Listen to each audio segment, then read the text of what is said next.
Assalamualaikum warahmatullahi wabarakatuh. Selamat pagi.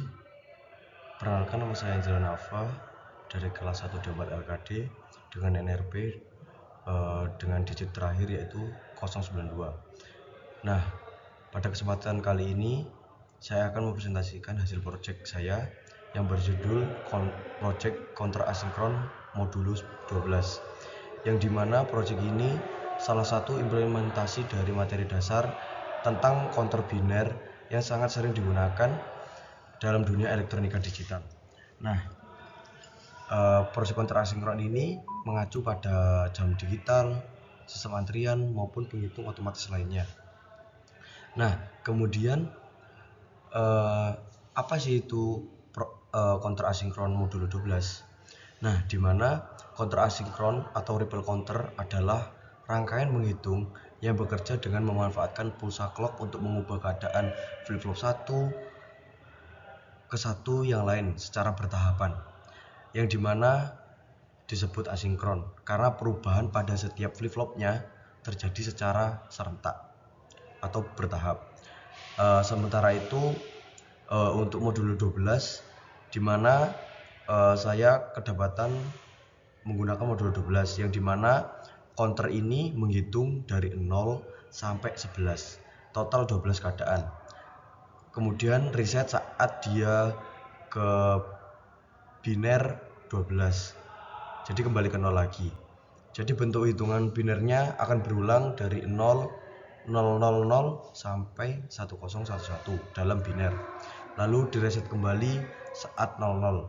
Sehingga pada fungsi mod 12 ini saya menggunakan 4 buah flip-flop tipe jika flip-flop, tetapi untuk skematiknya ini, tetapi untuk jika flip-flopnya di sini ya,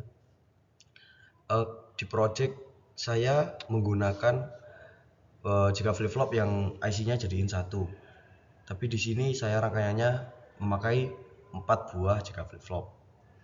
Nah, yang dimana logika reset tambahan saat biner 1100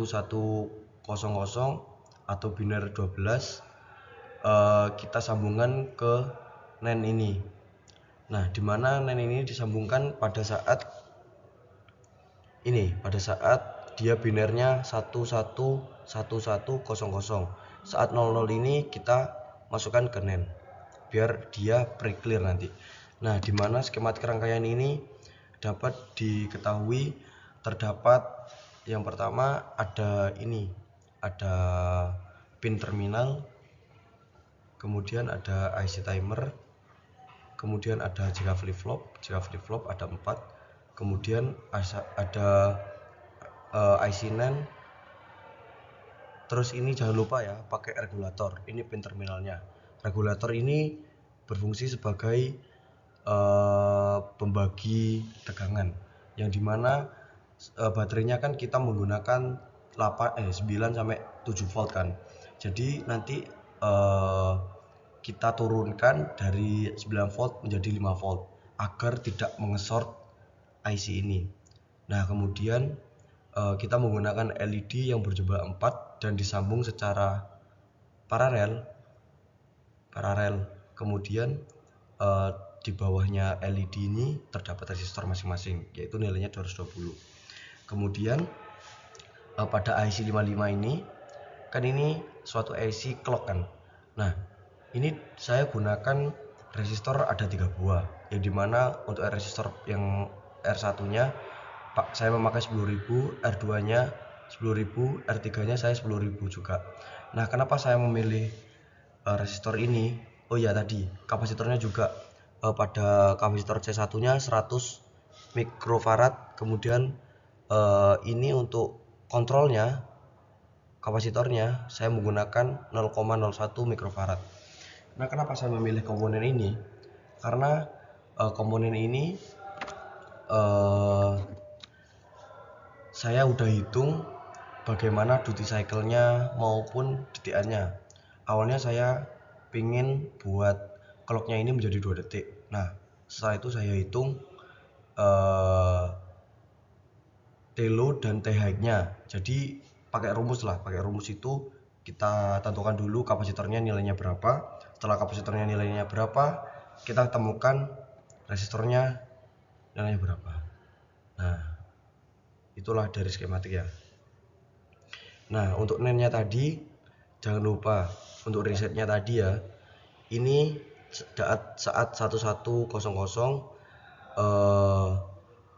outputnya ini, inputnya ini dimasukin ke biner yang 100 tadi. Ini biner JK flip flop yang ini. Nanti resetnya dimasukin pada clocknya.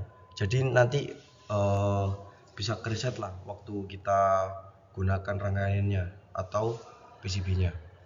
Nah, setelah skematik ini saya menjelaskan routingan saya, PCB saya. Nah, yang dimana saya memakai double layer karena tidak memungkinkan saya menggunakan single layer karena di sini banyak IC kakinya yang rumit. Ini aja memakai 14 kaki, ini juga 14, ini 8. Jadi saya tidak mungkin memakai single layer, harus pakai double layer. Yang dimana double layer ini kita harus memakai vias dulu.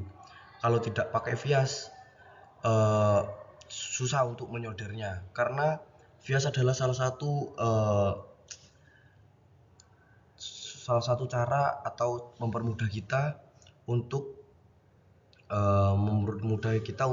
menyoldernya, karena tidak mungkin juga kita menyolder pada kakinya langsung atas bawah, karena saya takut terjadi short pada komponen ini.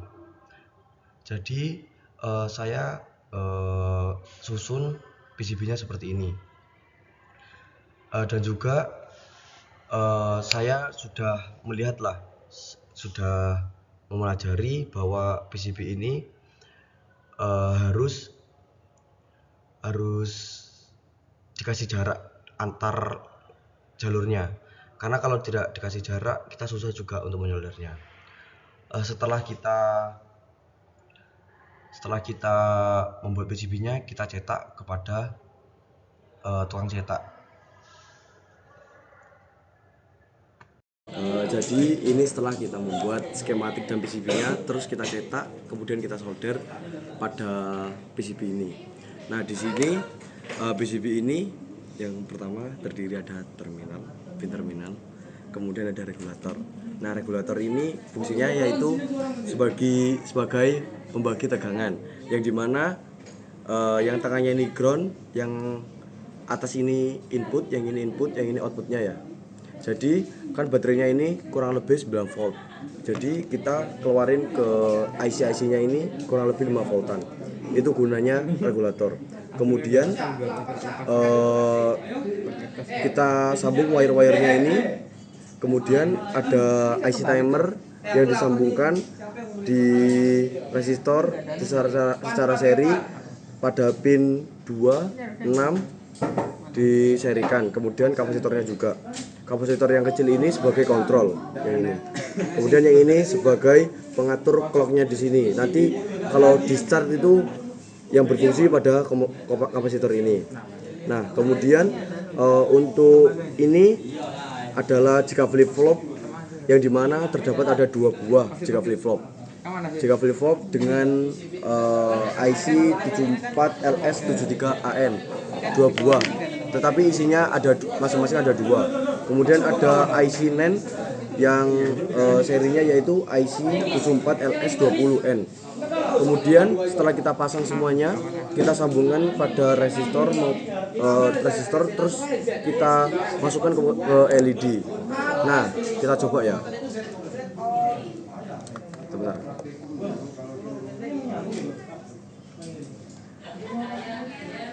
Kau kata naik. Nah, ini kita setelah simulasikan ya. Nah, bit 3 ini. Jadi ini belum stabil karena gimana ya? Ini baterainya kemungkinan habis. Jadi seperti itulah. Ntar tunggu dulu ya.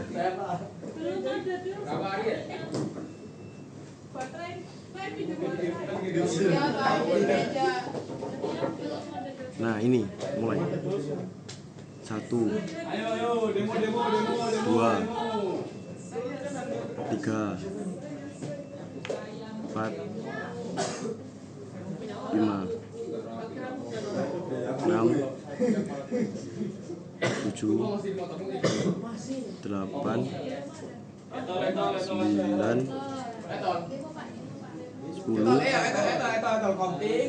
11, riset.